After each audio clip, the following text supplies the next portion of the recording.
देखिए, उत्तर प्रदेश में अघोषित इमरजेंसी है।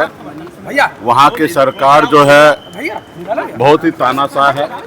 आप समझ सकते हैं कि किसी राज्य के पूर्व मंत्री और अपने कार्यक्रम को लेकर आए और उस राज्य में वहाँ के मुख्यमंत्री को इतना डर हो, भय हो कि विपक्ष के लोगों का कार्यक्रम ना हो, विपक्ष के नेता को हाउस अरेस्ट कर ले।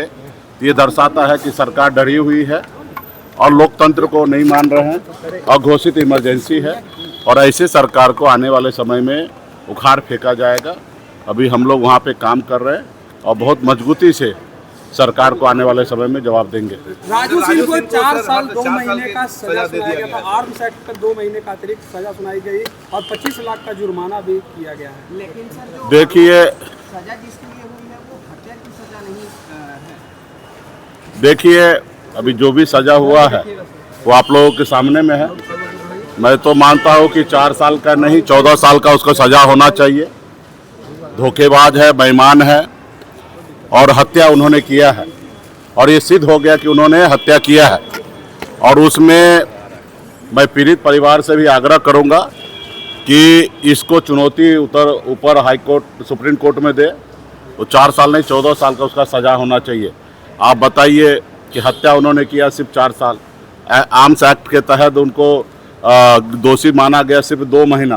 तो ये कहाँ का न्याय है? तो उनको फेवर किया गया है, मुझे ऐसा लग रहा है।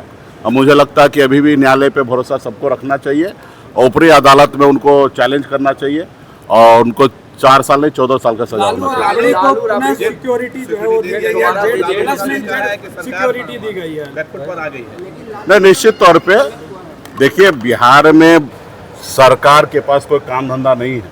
उनके पास खजाना खाली है, पैसा नहीं है और बीच बीच में तरह तरह के स्क्रिप्ट के तहत राज्य में बेवजह कुछ मुद्दा को खड़ा कर देते हैं जिसमें लोग आपस में उलझ जाए।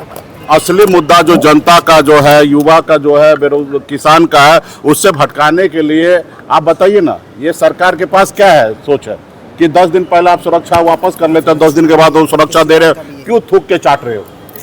इसको तो कहेंगे ना, थूक के चाटना। उनकी रिपोर्ट क्या था?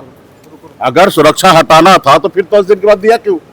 और एक किसका आप बात करें, पूर्व मुख्यमंत्री, उनकी सुरक्षा सिर्फ राज्य के जो है ना मुद्दा को भटकाने के लिए ये सब सारे चीजें करते रहते। कभी बंगला खाली करना, कभी सुरक्षा वापस करना। राज्य में हजारों समस्या है। इस सरकार जो है उस समस्या के ऊपर एड्रेस नहीं कर रहे, उस समस्या को देखना नहीं है। ये कौन बड़ी बात है भाई? सुरक्षा लेना देना, इसकी बहस क्यों हो रहा है? बहस तो ये होना चाहिए कि आपने हमारे माता बहन को आपने वादा किया था कि 10,000 रुपया अभी दे रहे, 2 लाख रुपया और आपको हम देंगे। क्या हुआ? वो 2 लाख रुपया कहाँ है? किसको मिल रहा है? क्यों नहीं मिल रहा है? तो ये इस पे हमारी चर्चा होना चाहिए। जब वो बीजेपी सरकार बनाने के लिए आए, उन्होंने कहा कि हम 1 करोड़ युवा को नौकरी देंगे। इस पे चर्चा होना चाहिए। तो बिहार में जो मुद्दा की आवश्यकता नहीं है, जो चीज की जनता को कोई सरोकार नहीं है, उस चीज को लेके भारतीय जनता पार्टी समय समय पर चीजें करते हैं ताकि लोग है ना भटके रहे, 2 गुटों में बटे रहे और सवाल से जो एक्चुअल समस्या है उससे जवाब न दिया। सम्राट सरकार ने बड़ा घोषणा किया है, 100 फास्ट ट्रैक को, और रात में राज्य पुलिस मुख्यालय ने कहा कि अपराधियों के खिलाफ बड़ा ऑपरेशन होगा बिहार। कैसे देखते हैं? देखिए, जो उन्होंने सरकार बनाने से पहले जो घोषणा किया, हर माता बहन को 2 लाख रुपया हर किसी को खाता में देना, पहले उस पर काम कीजिए।